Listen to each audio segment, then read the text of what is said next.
DCC bank ಚುನಾವಣೆಯಲ್ಲಿ ಗೆದ್ದಿದ್ದ ರಾಜಣ್ಣ ಬಣ ಅವಿರೋಧವಾಗಿ ಆಯ್ಕೆಯಾಗಿದ್ದಂತಹ ಮಾಜಿ ಸಚಿವ ರಾಜಣ್ಣ ಸತತ 6ನೇ ಬಾರಿಗೆ ಡಿಸಿಸಿ ಬ್ಯಾಂಕ್ ಅಧ್ಯಕ್ಷರಾಗಿ ಆಯ್ಕೆ.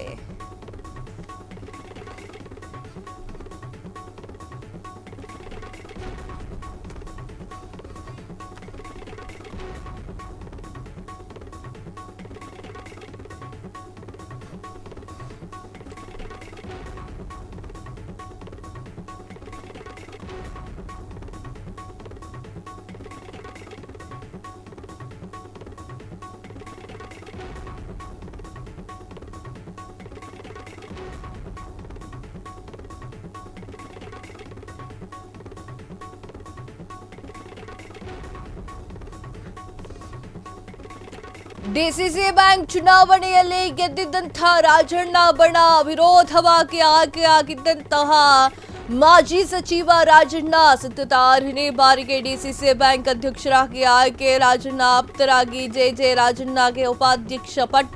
14 ಕ್ಷೇತ್ರ ಅಭ್ಯರ್ಥಿಗಳ ಪೈಕಿ 14 ಅಭ್ಯರ್ಥಿಗಳು ಗೆಲುವು. ಪಟಾಕಿ ಸಿಡಿಸಿ ಸಿಹಿಯನ್ನ ಹಂಚಿ ಸಂಭ್ರಮ ಮಾಡಿದ್ದಂತಹ ರಾಜಣ್ಣ ಅವರ ಅಭಿಮಾನಿ.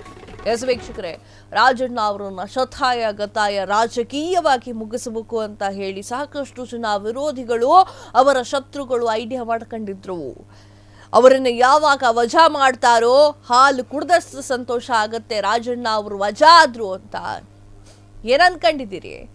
ಫಿನಿಕ್ಸ್ ಪಕ್ಷಿ ತರಾನೇ ಹಾರಿ ಬಂದಿರುವಂತಹ ರಾಜಣ್ಣ ಡಿಸಿಸಿ ಬ್ಯಾಂಕ್ನ ರಿಸಲ್ಟ್ಗೋಸ್ಕರ ಕಾದ್ರು. ಆ ರಿಸಲ್ಟ್ನಲ್ಲಿ ಶತ್ರುಗಳ ಎದೆಯನ್ನ ನಡಗಿಸುವಷ್ಟು ಒಳ್ಳೆಯ ರಿಸಲ್ಟ್ ಅನ್ನ ತೆಗೆದುಕೊಂಡು ಬಂದ್ರು. ಧೈರ್ಯ ಇದೆಯಾ ರಾಜಣ್ಣ ಅವರನ್ನ ಮೀರಿಸಲಿಕ್ಕೆ ಅಂತ ಹೇಳಿ ರಾಜಣ್ಣ ತೊಡೆ ತಟ್ಟಿ ನಿಂತ್ಕೊಂಡ್ರು.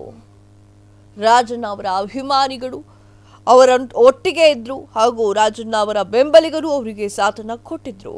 ಡಿಸಿಸಿ ಬ್ಯಾಂಕ್ ಚುನಾವಣೆಯಲ್ಲಿ ಗೆದ್ದಿದ್ದಂತಹ ರಾಜಣ್ಣ ಬಣ ವಿರೋಧವಾಗಿ ಆಯ್ಕೆಯಾಗಿದ್ದಂತಹ ಮಾಜಿ ಸಚಿವ ರಾಜಣ್ಣ ಸತತ 6ನೇ ಬಾರಿಗೆ ಡಿಸಿಸಿ ಬ್ಯಾಂಕ್ನ ಅಧ್ಯಕ್ಷರಾಗಿ ಆಯ್ಕೆಯಾಗಿದ್ದಾರೆ. ರಾಜಣ್ಣ ಆಪ್ತರಾಗಿರುವಂತಹ ಜೆ ರಾಜಣ್ಣನಿಗೆ ಉಪಾಧ್ಯಕ್ಷ ಪಟ್ಟವನ್ನು ಕೊಡಲಾಗಿದೆ. 14 ಕ್ಷೇತ್ರದ ಅಭ್ಯರ್ಥಿಗಳ ಪೈಕಿ 14 ಅಭ್ಯರ್ಥಿಗಳು ಕೂಡ ಗೆಲುವನ್ನು ಸಾಧಿಸಿದ್ದಾರೆ. ಇನ್ನೇನ್ರಿ ಬೇಕು? ಪಟಾಕಿಯನ್ನ ಹೊಡೆದು ಸಂಭ್ರಮ ಮಾಡಿದ್ದಾರೆ, ಸಂಭ್ರಮವನ್ನು ಆಚರಣೆ ಮಾಡಿದ್ದಾರೆ. ಸ್ಕ್ರೀನ್ ಮೇಲೆ ಕಾಣಿಸ್ತಾ ಇದೆ ಈಗ ನಿಮಗೆ ಯಾವ ರೀತಿಯಾಗಿ ಬರಮಾಡಿಕೊಂಡಿದ್ದಾರೆ. ರಾಜಣ್ಣ ತಮ್ಮ ಕ್ಷೇತ್ರದಲ್ಲಿರುವಂತಹ ಜನರನ್ನ ಯಾವತ್ತೂ ಕೂಡ ಅಲ್ಲಗೆಳೆದಿಲ್ಲ. ಅವರೊಟ್ಟಿಗೆ ಇದ್ದು ಬಂದವರು, ಅವರೊಟ್ಟಿಗೆ ಜೀವನವನ್ನ ಸಾಗಿಸಿದವರು ರಾಜಣ್ಣ ಅವರು. ಅವರ ಅಭಿಮಾನಿಗಳು ಹೇಳತೀರದ್ದು.